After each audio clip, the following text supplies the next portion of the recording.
hate calling it the terrible twos. I really hate it because I don't want to like speak that into existence.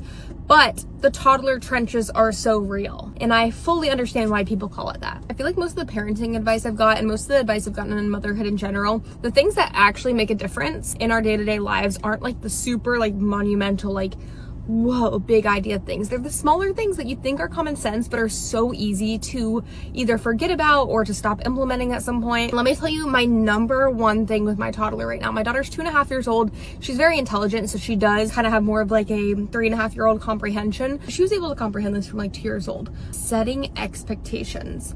When I tell you, our days that we set expectations and our days when we don't set expectations are so incredibly different. They're so incredibly different. What that practically looks like is in the morning, well, actually before we go to bed, we set expectations for the next day. If I have a babysitter coming over the next day, I have like a mommy's helper that helps me out a few times a week. I tell her, hey, in the morning, we're gonna wake up, we're gonna do breakfast, we're gonna read our Bibles, we're gonna like hang out a little bit, and then babysitter's coming over, and like I just give her a play-by-play throughout the whole day. Even if we don't know exactly what we're doing, I still just let her know like what's gonna happen in a sense. When we wake up, same thing, just reiterate what we're doing, especially when it comes to letting her do something like whether it's painting or whether it's watching a show, which we've kind of figured out like our screen time method. We have been doing like a point system for doing chores and stuff, and then she can redeem her stars to watch a show. Even when it comes to that, like we let her know like you are redeeming 10 stars to watch one show. We are watching one episode, and then after you finish your show, we are going to go take a nap, or after you finish your show, then we are going to go on a walk. And I always